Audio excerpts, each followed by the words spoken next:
Cricket ఆడడానికి వచ్చారు. మీకు ఎలా అనిపిస్తుంది? ఇది మంచి సంప్రదాయం.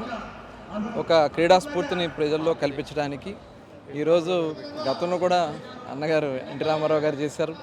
లాస్ట్ గవర్నమెంట్లో కూడా మనం చేయడం జరిగింది. కానీ 5 సంవత్సరాలు వీళ్ళు చేయలేదు. ఇప్పుడు తిరిగి మళ్ళీ సంప్రదాయాన్ని కొనసాగిస్తున్నాం. లాస్ట్ ఇయర్ కూడా చేసాం. దీనివల్ల ఏంటంటే క్రీడలకి యువత కూడా మనం ఒక ఆదర్శంగా నిలబడాలనేది ముఖ్యమంత్రి గారి యొక్క ఆలోచన. దానికోసం ఈ 3 రోజులు ఏదైతే ఈ క్రీడల పోటీలు ఏర్పాటు చేయడం, తర్వాత మళ్ళీ సాంస్కృతిక కార్యక్రమం కూడా ఏర్పాటు చేయడం జరిగింది.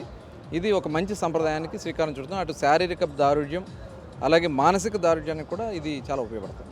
క్రీడల్లో మీకు పర్సనల్గా ఏదంటే ఇష్టం సార్? బ్యాటింగా, బౌలింగ్? అన్నీ ఆడతాము. All rounder plus badminton, shuttle badminton ఆడతాము, వాలీబాల్ ఆడతాను, అన్నీ ఆడేస్తాం. చిన్నప్పుడు ఇలా క్రికెట్ కానీ స్పోర్ట్స్ కానీ ఆడి అందులో విన్ అయిన సందర్భాలు ఏమన్నా ఉన్నాయి? అవి ఏమన్నా గుర్తొస్తున్నాయి? అసలు ఎందుకంటే మేము ఒక టీం ఉండేది, మా కపిల్ 11 టీం అని ఉండేది మచిలీపట్నంలో. మేము ఎక్కడ టోర్నమెంట్స్ పెట్టినా కూడా మేము వెళ్ళే ఉన్నాం. దాని క్యాప్టెన్గా నేను ఉండేవాడిని. అట్లా రెగ్యులర్గా గ్రౌండ్స్ ఎప్పుడు సెలవులు వచ్చినా గ్రౌండ్లో ఉండేవాళ్ళం. ఇవాళ ఎవరో పిల్లలు గ్రౌండ్లో ఉండట్లేదు, అందరూ కూడా ఇళ్లలో ఉండి సెల్ ఫోన్లో ఉంటున్నారు. నేను చెప్పేదంటే ప్రతి ఒక్కరూ కూడా ఫీల్డ్లో ఎంతో కొంత సమయాన్ని గేమ్లో పెట్టాలి. దానివల్ల ఏంటంటే మనకు కూడా ఒక మానసిక ధైర్యం వస్తుంది. ఓటమిని ఎలా ఎదుర్కోవాలని తెలుస్తుంది.